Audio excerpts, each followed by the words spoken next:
What's up, guys? Teddy Cornwell here. Welcome to the Underdog Talk. And there is something about the underdog, but you see him, the big fella, the man in the paint, the absolute beast on the Underdog Talk. But, ladies and gentlemen, before we get into this interview, I have to give this gentleman a proper Underdog Talk introduction. Hailing from El Dorado, Arkansas, and he's an Arkansas boy, ladies and gentlemen. Today's guest, an American professional basketball player for the Washington Wizards. I mean, this gentleman played college basketball for the Razorbacks and was a standout. There's nothing else to say there. Drafted in the second round of the 2019 NBA draft. A man who once said, frustration is part of the process. Overcoming frustration and obstacles shows strength and character. Never say quit. Can't stop, won't stop. I mean, ladies and gentlemen, the big fella, big number 21, the one and only Daniel Gafford. What is up, sir? How you doing today, man? Man, I'm good. And after that introduction, man, it makes me want to run through a wall, Hey, and Dan, I've had this question on my mind for honestly at this point months. Real quick, I hear you're a gamer. Yeah. What's that go-to video game, sir? Go-to video game right now for me, most definitely anything story based. I got two right now. My main is God of War, the Ragnarok one. I've been playing that a lot lately. Trying to beat that. But other than that, I like racing games a lot too. So it's been Need for Speed a little bit as well. And then the common multiplayer games like Call of Duty, 2K, so on and so forth. I always wanted to know it'd be pretty damn cool to play 2K as yourself. And I mean, sheesh. Enough about video games. The $1 million question. Everyone wants to know, why pursue basketball, Dan? For me, in general, basketball was, at first something that I was just doing, at the time. Like as I was younger, as a kid coming up, there was times where I was playing with like my local AAU team. I was playing for like, the local AAU team, local teams and stuff like that. Really just kind of like, just really trying to figure out kind of like what I wanted to do with the sport. Started playing in 8th grade and stuff. Was started like kind of like really taking it serious somewhat, kind of like at the end of my 8th grade year. And really just pursuing it. When you say that, it's just I'm a real big family guy, and the atmosphere and stuff that me and my family were coming up in, as like all of my older siblings and stuff, growing up around me and like getting out of the house as they were going to pursue their dreams and stuff like that. We weren't in the best atmosphere. We weren't in the best area to have the right type of mindset to go anywhere to succeed. So I wanted to pursue something that I was good at to be able to take care of my people back home. Majority of just like, everybody that was really close to me that I considered family, and I wanted to be able to, enjoy life with, after high school, after college, whatever, take care of my mom, take care of my dad, my siblings and stuff. That's just something that I've always wanted to do. And being in this position to where, I'm doing so good right now, and really just staying motivated to keep doing it. Those are the people that help me like stay motivated and give me my why to just really just put my jersey on night in, night out. So that's my reason I pursue the game of basketball. And I mean, ladies and gentlemen, when this man puts that number 21 on his damn back, the crowd goes crazy because those dunks are electrifying. And obviously, you talked about family, but I think family on the court is just as important. And, obviously you're a star for the Washington Wizards. I mean, what's that culture like? What's that family like of being a Wizard?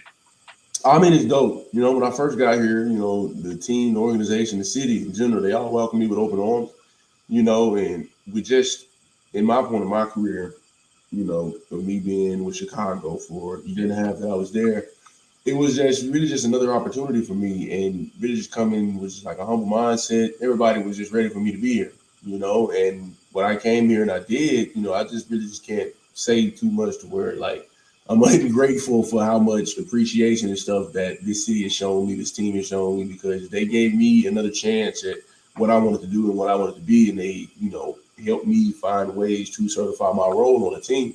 And I stepped into that, and having the support of the whole Wizard family behind me. Like when we made that first push when I got here, in between the season, my first season here, We got to the first round of the playoffs and stuff. It was nothing but just love throughout, the time that I was here, just because of just how hard I played, how hard I worked on and off the floor, like the things that I did, the things that I came here to do, and everybody just loved my energy. So it was just basically like I was already here before, like I got drafted here. But the culture here is amazing. I love everything on and off the floor. I love the things that DC does when it comes to food, when it comes to the music, everything.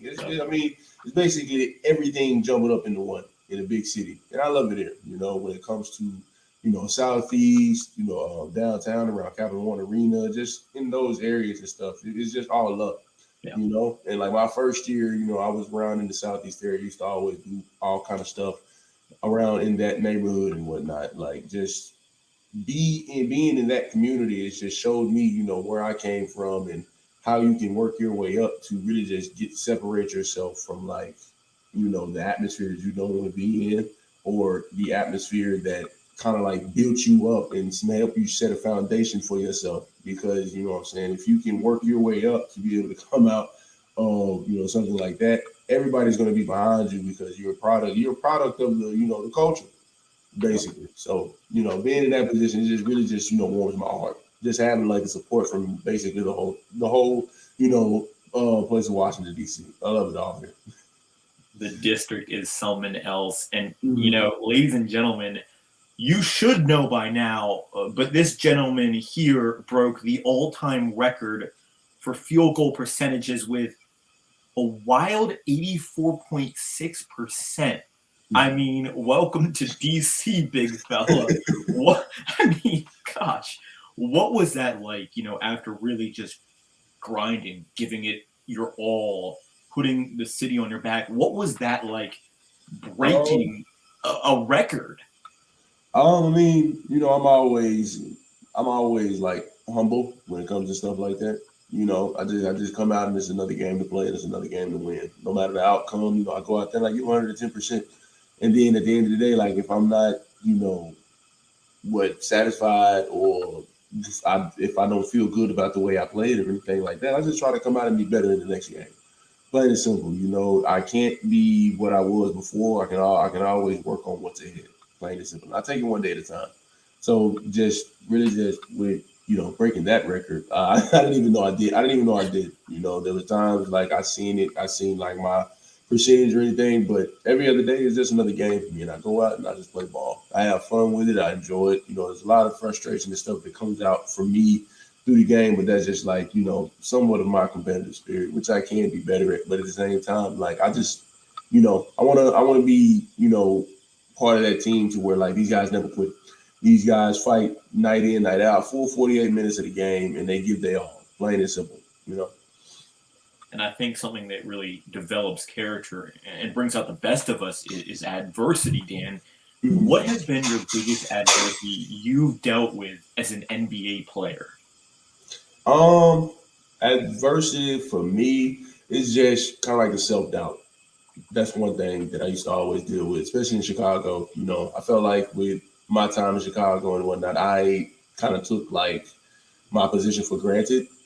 No matter any time that I got on the floor, it just felt like I was just out there, like I wasn't doing the work that I needed to like really just progress and build my career up and work on my craft and stuff. So really just kind of like that self doubt. That was the main thing. It used to always get me like after games, if I played bad, I went home and I used to always just kind of like dwell on the fact that like, okay, bet I'm playing like this. Now I got to figure out if I'm going to continue playing like this or am I going to adjust? So I was having to kind of like work on ways to like hold myself accountable. And once I got to Washington and stuff, I kind of got like a better grasp of it because, you know, I just worked on ways to find out like how I can control what I can control. There's a lot of stuff on the court that happens that I can't like really control. So I just have to really just kind of like keep, that next step mindset. Something happens as you're taking your first couple of steps, it's okay because you got maybe 20 more on down the road, and like guys on the team and player development coaches and stuff, they tell me all the time, just control what you can control. If you let yourself get frustrated, that shows a lot and it can kind of throw you off your game, or you can use it, as fuel to the fire. But most of the time, it was really just taking me out of my game. So really, just a self doubt is one thing. Like I mean, and now I'm still dealing with it, of course. but I'm getting better at it over time. But that was my number one thing for sure. And he used to have me in the chokehold, man. Well, Dan, for whatever it counts, I mean, when I saw you ball out, dude, it was impressive. You are the future of the NBA, man, and you can really dunk.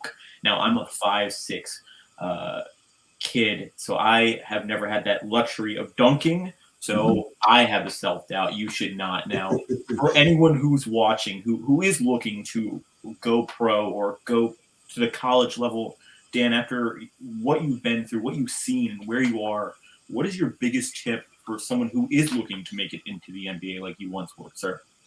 Um, what I always tell kids or just anybody that's really trying to get to the league is just have like some type of work ethic.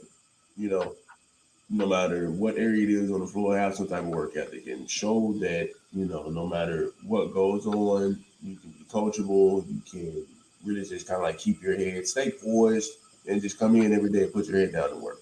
That was kind of like somewhat that I did. The main thing that I really had trouble with was being coachable. I was always going back and forth with my coaches and stuff, but I was somewhat of a hard-headed kid. So as I was maturing and stuff, I was learning that every like conversation or every time like I'm taking out of the game or anything like that, which it still happens from time to time.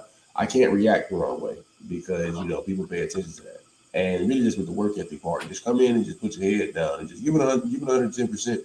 Even if you have talent, like you can have talent out this world, but nobody's gonna really like look your way if you're not putting the work in. Behind the scenes, if you put the work in, you can put it on film and send it to people. You can put it on film and post it on social media, whatever. As long as you're doing some type of work and getting some type of like repetition and some type of reps in to really just show that what I'm saying, you're working on your craft and building yourself up to be the player that you want to be. Because I mean that speaks out a lot. It's very loud when it comes to just like the things you can do on the floor, and if you can use any type of way to translate that from high school to college to the NBA, I mean, the sky is the limit for you. And I guess the sky is the limit. How bad do you want it? I think don't let anyone ever tell you that you can't be something because, you know, prove Yeah. them wrong if they say that. I mean, ladies and gentlemen, the face of the district, big number 21. I mean, Dan, your work ethic paid off as Bulls player to Wizards star to All Star. Shoot, I'm not a fortune teller, but I see that All Star coming soon. Now, before we go, the floor is yours. Where can we find your social media? What are you working on? The floor is yours, big fella. Um, I'm about to start some stuff up with a little bit of a merch line for myself, of course. I'm on Instagram, Twitter. My Instagram is at big.dandan, so BIG period Dan Dan. My Twitter is Dan_G33, if I'm not mistaken. All right. And just really, I don't have too much going on. I mean, I stream, like of course I play video games and stuff, so I stream on Twitch. I do a little bit here and there. I haven't been streaming as much, but I got a decent setup and stuff, so I kind of like put some type of content out there. Other than that, really just kind of like taking it one day at a time, figuring out a lot of things as I go, because I want to have a lot of things going for myself to where I can take on, the generation and generations of, my offspring, really just take care of my family and stuff. So I'm putting in the work to get a lot of stuff in play for myself. It's not that much right now, but we're getting there, So like I got the merch line going. And of course, I do stream. My Twitch is gaff21 underscore. If anybody want to come view your boy on Twitch, whenever I start back streaming up, I post it on Twitter. Me and a couple of my guys from back home, we're working on a Facebook gaming channel, kind of like a gaming YouTube with all of us in it. It's called Joke Gaming. Hopefully that name is not copyrighted yet. But it's like Jack of all trades. That's like our slogan and whatnot. Jacks of all trades, and everybody, and basically kind of like what we had brought up with it. It was just like, it's always that one person out of every friend group, no matter who it is, it's always a jack of all trades. So we hold ourselves to where we feel like we're all the jacks of all trades because everybody somewhat has like the same work ethic and everybody wants to be successful. Everybody wants to get to the top. and just being in the position to where we are, we just slowly build it. We already have our foundation, we're just building on top of it. But those are some of the things that I got going, and with like my stream, it streams on Facebook, I stream on Twitch off my main Twitch and whatnot. So, I mean, just really just having fun with it, trying to figure out ways to find some type of I would say find some type of interest on bringing out things that I like and just showing it to the world. And like I'm getting to a point to where I'm about to get back into music. I'm gonna give me like maybe my wife bought me a clarinet that because I was in the band and whatnot when I was younger. So my wife bought me a clarinet for Christmas. I was gonna question you. But I played 3 variations of the clarinet. I played the bass drum, and I played a drum set in church. So I kind of did. I'm kind of, a little bit of multi-talented, but I'm not too crazy. But yeah, that's pretty much everything I got going. Where can we find this merch, or when is it coming out, Dan? We still have to make an announcement on it. Me and my guy Jay Ryan, he does a lot of styling stuff for me. Yeah. He does PR for me and everything too. Yep. So we're just trying to figure out ways to kind of like hatch out maybe like a release date and stuff like that. We already kind of like got like a website URL and stuff, but we're just like in the first steps of doing it. And so whenever it comes out, anything for sure going to be all over my Instagram, all over my Twitter, and just basically where anyone can pretty much get their eyes on if they want to make get some gaff merch. Well, Dan, when that drops out, this podcast will be blasting that because, I mean, I'm pretty sure that's going to be the new style in this world, ladies and gentlemen. Please let me know when that comes out. I'll be plugging that like an MFer. I know. I've seen your style, man. It's good. It's real good. And man. I'm trying. Shout out to my guy, Jay Ryan, though. Shout out to him, man. He's the real deal. And first person to get either a Gafford jersey or follow Dan on Twitch. Those links will be in the bio. Send me a screenshot. I'll get you some special stuff out. I mean, make it happen. You want to watch the big fella play video games? Please do that. And if you want to rock the future of the NBA, go get his jersey. Send me a screenshot. I got some good stuff for you guys. And ladies and gentlemen, I mean, now thinking of the merchandise, I'm just excited. I mean, ladies and gentlemen, the big fella, Dan Gafford, an honor and privilege, man. From the bottom of my heart, thank you for taking your time. I mean, a class act. And ladies and gentlemen, I think if you want to get into the NBA, the biggest tip, work your butt off, do it right, do it the right way. And as they say, things will go your way. I mean, ladies and gentlemen, until next time, Underdog out.